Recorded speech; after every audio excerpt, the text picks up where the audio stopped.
afternoon, it's a lovely afternoon. I'm only going to do this one video and then I'm going to go and sit with my delightful lady wife. I think she's sleeping, she's a bit tired today. Anyway, I haven't done anything on postmodernism for a while. About time I did something, and I noticed something, a YouTube video by Jordan Peterson, in which he was discussing the development of postmodernism amongst the French intellectuals in the late 1960s, early 1970s. And he referred to a gentleman whose name he could not remember, who was the lieutenant of Pol Pot in the notorious genocide that took place in Cambodia during the 1970s. I think this person was a guy called Nguyen Chia, who recently died. Now, he was educated in the Sorbonne, which is a famous university in Paris.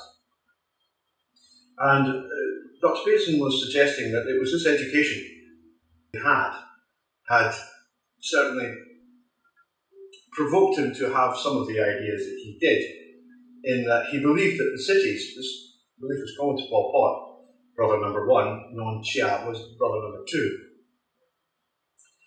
that the cities were parasites on the land.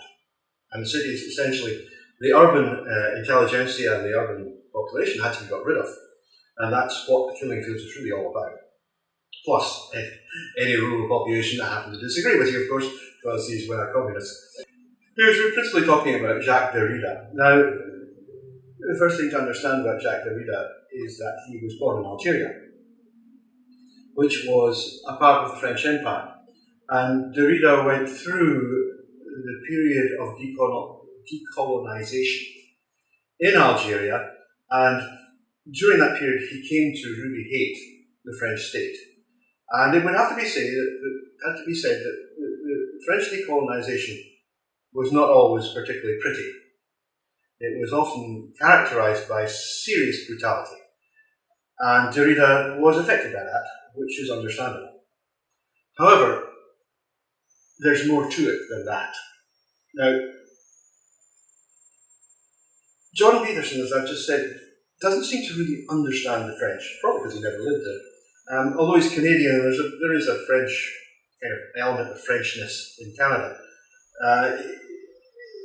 As he says, he speaks Albertan French, which probably isn't that good.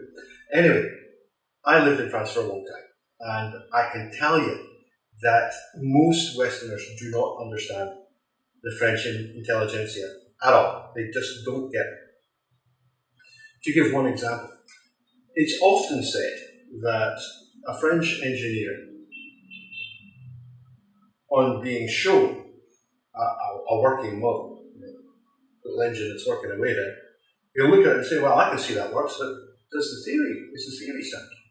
Whereas if you ask an Anglo-Saxon, you give him all the specification sheets, he'll look at the sheets and go, yeah, that looks pretty good in theory, but does it work? And that's really an important difference between the two mindsets for a number of reasons, mainly historical. The French intelligentsia are not particularly concerned about reality. They're more concerned about theory. Right? Reality is secondary to theory, whereas for Anglo-Saxons, reality comes first. I mean, that's why you get Ayn Rand, who expressed extremely well in her theory of objectivism. You know, the Anglo-Saxon mindset is always to go back to reality and to compare what the theoretical has got with what the real is saying.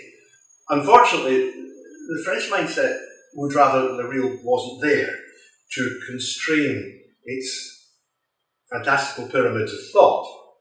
And this certainly does affect the postmodernists. I mean, you only have to read Michel Foucault, he's another kind of a follower of Derrida, to see that this man just doesn't pay any attention to reality at all. It's all complete, just what's in his head. And what they do is they use academic verification systems. That is, you know, they'll use an academic paper, not a scientific paper. They don't do scientific peer review. They'll use academic systems. So they'll say, such and such a writer, quoting such and such another writer, said this, and therefore I say that. none of which has got any relationship to reality whatsoever. Reality was left behind 10 or 12 or 50, even 100 stages behind this. And that's kind of the way that the French like to think, the French intelligentsia. They like to think that they're above reality, that reality is something somehow sordid and beneath them. Now, to go back to the Sorbonne, a gentleman known Chia was educated at the Sorbonne, and this gave him the idea that the cities were parasites that had to be got rid of. Now, I remember, although it was on television, quite clearly the riots of 1968, which were centred on the Sorbonne. The name actually comes from Sorbonne, which is the Good Sisters. It's a very, very old establishment.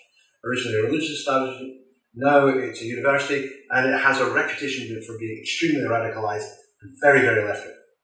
Now, I was in Paris in 1974 for a period of time, and I went to the Sorbonne. I wasn't studying there, but I would go there and visit the coffee shop, which was excellent, being French, and have conversations with the students there. And I was impressed. I mean, they were all around my age. I mean, I was 18 in 1974, and so they would be between 18 and 22, 25, the PhD students perhaps a bit older. But most of them were, roughly my age. We communicated well together. And I was struck by just how radical they were. Now, remember that Britain in the 1960s was basically a socialist state. And you would go to France and meeting these people who were far more radicalised than anyone I knew in Britain at the time. I mean, I'm talking about even people who were members of the Socialist Workers' Party. They weren't as radical as these students, ordinary middle-class students at the Sorbonne. I mean, these were absolutely radicalised. And they absolutely did believe that the cities were a parasite, they had to be got rid of. That they had this kind of Rousseauian idea of the noble savage, that the way to get to the truth, the essence of life, was to return to the basic, to go and work in the countryside, and to leave the towns behind, and to leave all that bourgeois, the French are so sensitive about being bourgeois, and leave that kind of bourgeois ambition and climbing the ladder of career and all the rest of it, and go back to the land and become, part of the land. It's similar to Voltaire, of course. Voltaire says that, let's just get back and dig the garden. That's what we need to do. And that idea of this contact with nature, the contact with the most basic level of human life, was really strong. And I very, very much remember this from my time there. And remember that people like Derrida were teaching in these schools at that time. Now, Derrida had seen some pretty unpleasant things in Algeria. He must have. If you lived in Algeria at that time, you would have seen, things that were not nice. And he had come to hate the French state. He was also a communist. But as Jordan Peterson said, by the late 1960s, communism was an awful difficult thing to sell. I mean, people knew what was going on. The Solzhenitsyn had been published. We'd seen what was going on. We knew the truth, that this was a massive killing machine. And later, when the Cultural Revolution took place in China, stories started to come out about whole cities being destroyed, being killed. Genocide on an unprecedented scale. And as Peterson says, once you get past the first 10 or 15 million, how many people you kill is kind of academic. You're a butcher, you're a monster. Your philosophy is unacceptable. It's untenable in human society. It has to be eradicated. But this is the kind of milieu that you're looking at, where the postmodernism which has come forward and started to infect, in fact, more than started to infect, has completely corrupted the Western education system, has come from. This idea that the middle class is utterly evil. The idea that the bourgeoisie must be eradicated. The idea that cities are just bad. That's where the whole green thing comes from. It's not, they don't really give a damn about the planet. If they gave a damn about the planet, they would have said, yeah, let's go with nuclear fuel. 40 years ago, and we wouldn't have a global warming problem now, if we even do have one. But they don't want that. What they want to do is to destroy the urban bourgeois culture that we live in. That's what this is all about. This is all just about those old communist tropes. It doesn't matter whether it's a feminist that's saying it, or a postmodernist, or a traditional Marxist. They're all saying the same thing. And I went to the cafe at the Sorbonne quite regularly because it's cheap, and because I made friends there, and talking to them was very, very interesting. My French was appalling, but there was enough English spoken that we could get by, and it wasn't a problem. We could actually discuss politics at a reasonable level, and I was aware of politics then. I was politically aware, and very concerned, to be honest with you. So, what we have to understand is that this idea, which really informs postmodernism, and feminism, because postmodernism and feminism are really, it's like that. They're the same thing. This idea that the bourgeois life must be eradicated is absolutely central to the thinking here. It's hugely important. They're not interested in technological solutions to the world's problems. They just aren't. They just want the bourgeois society that they think is causing them to shut down. That's what they want. They want the complete world economy to be closed down. They don't want, somebody to come along and say, hey, I've got the absolutely perfect power source that will never produce any pollutants, and it will never shut off in the middle of the night. It will never stop when the wind stops blowing. I've got it here, and it's cheap. They don't want that, because that would allow the culture that they detest. They absolutely detest the bourgeois culture, and that's what they detest, is this idea of bourgeois culture. A solution like that would allow it not only to go forward, but also to get stronger.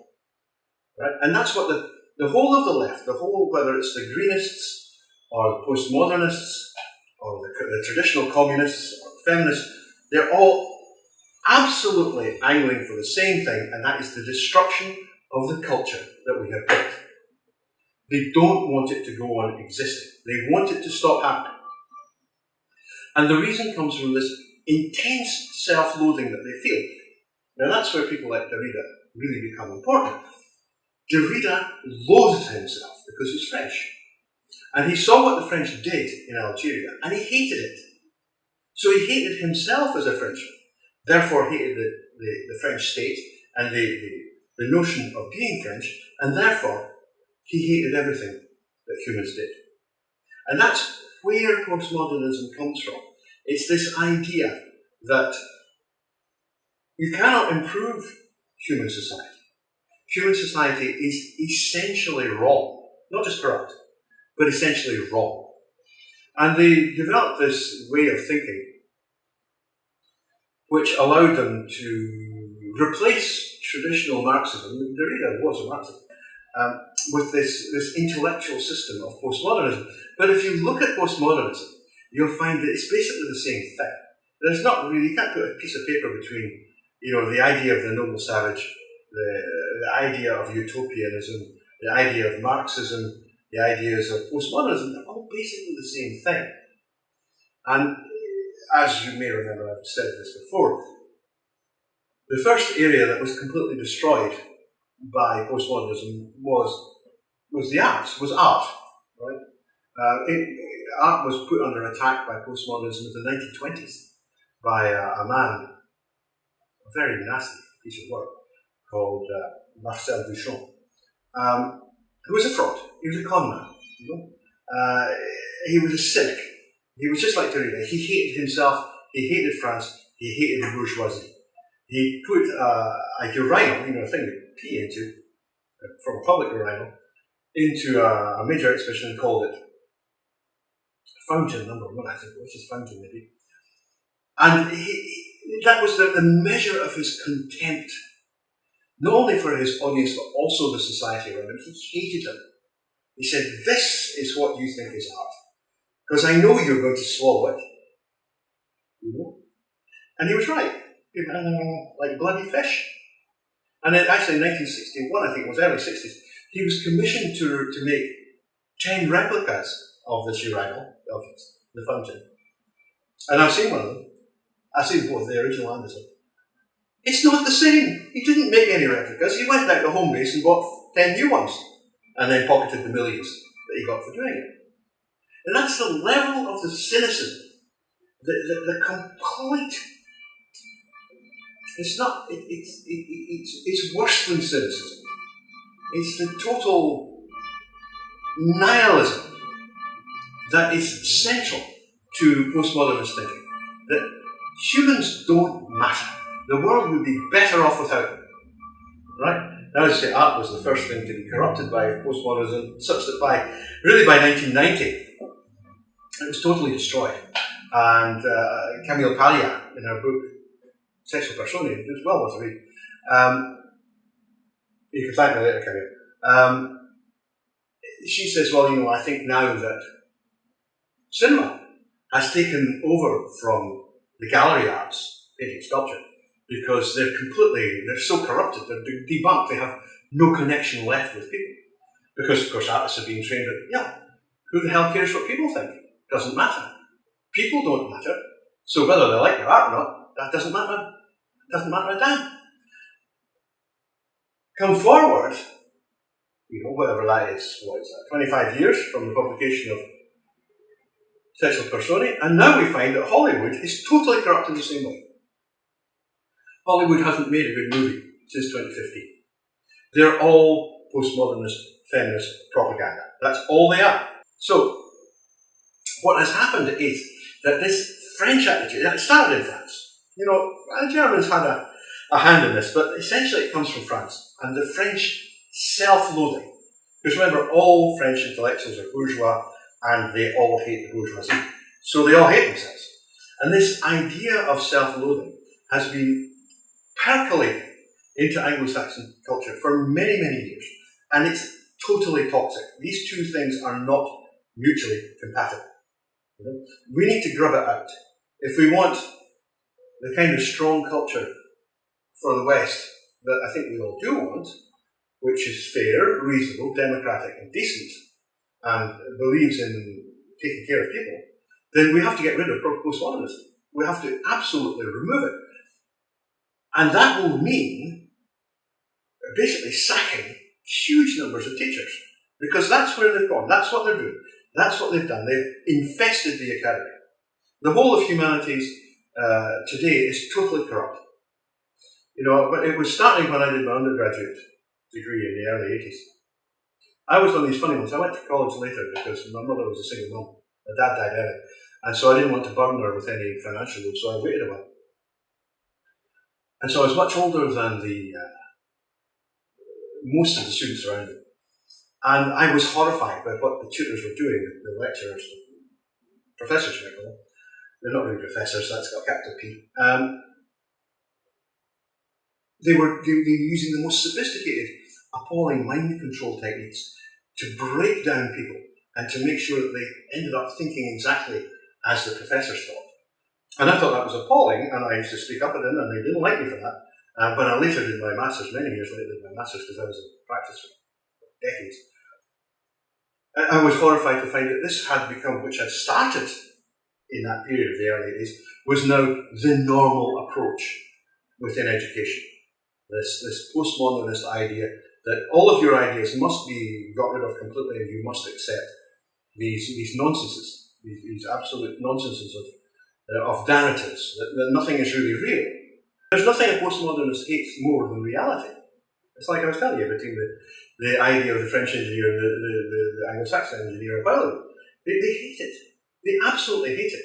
Whenever, reality impinges on these ridiculous confections of thought, they're horrified. They hunker down. They double down. Classic example is the feminist belief that gender is a social construct. Well, we know that it isn't. There are thousands of papers now showing clearly that gender... Okay, no, it's all right. Come in. Stop. Come on. Oh, thank you. And like I said, what I was talking about, how social constructivists have these ideas that things like gender are socially constructive. Well, they're not. Gender is not socially constructive. It's a function of your sexuality. It's as simple as that. But the fact that the idea that it isn't has become so current, it's a function of postmodernism. They don't want reality. They just want these airy-fairy ideas they have. And the trouble with airy-fairy ideas is they don't always work. Nobody minds airy-fairy ideas if they do work. Trust me. You know, when somebody comes up with a whizzo scheme, like James Watt and the steam engine, oh yeah, great, brilliant idea, he made it work. Change the world. Change the world.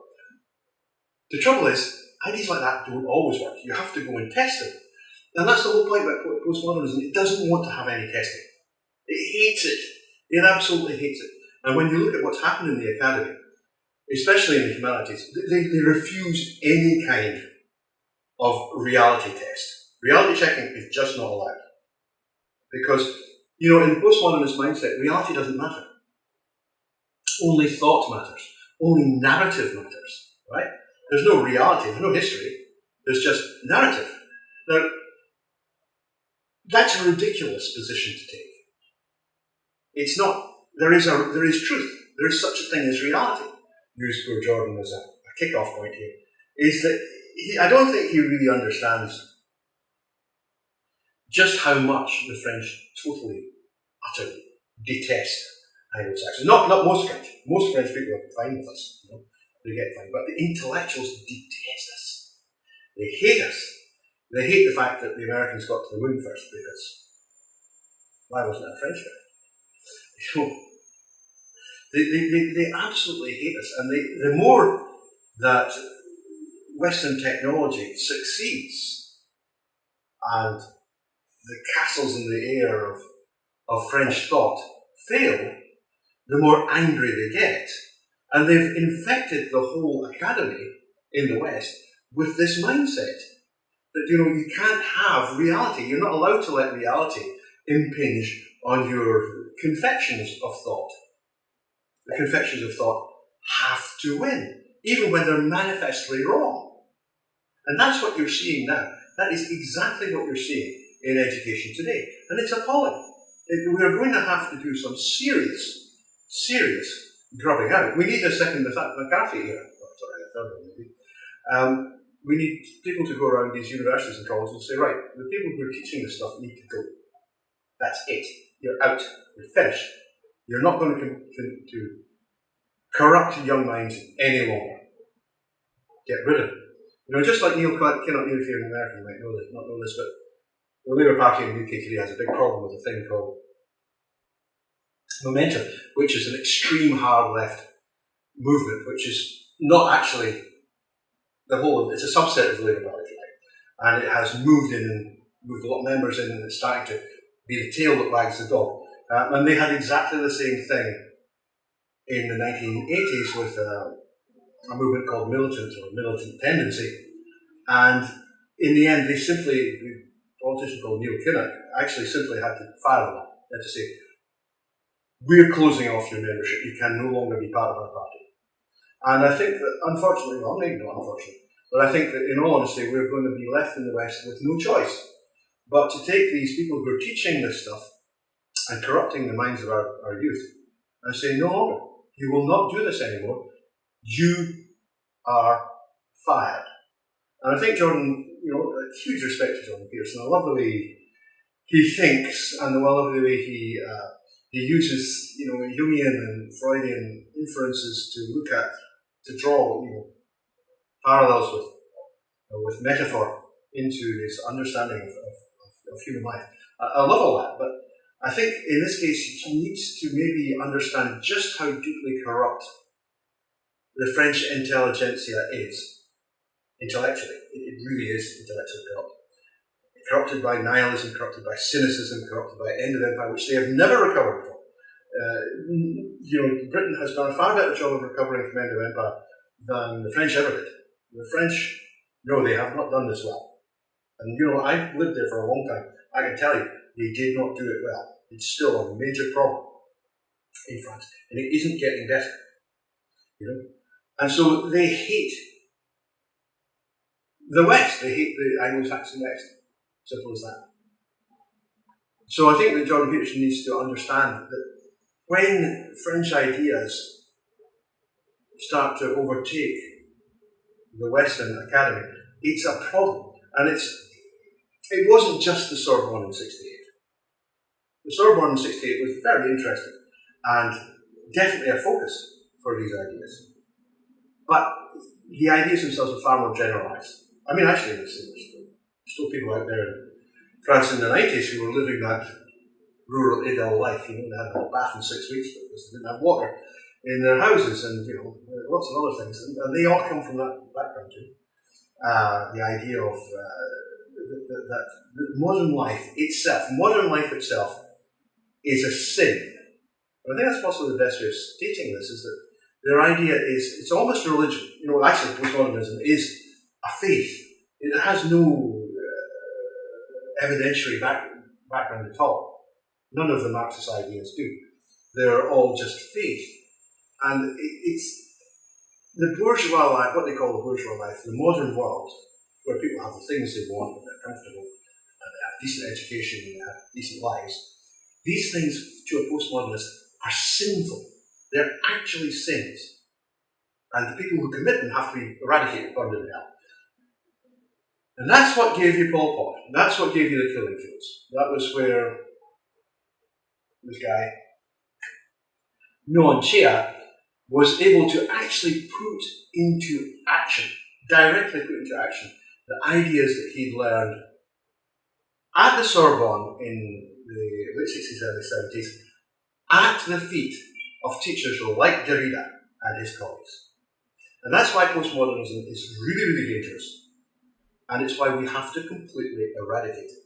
We have to remove it, get rid of it. See you later.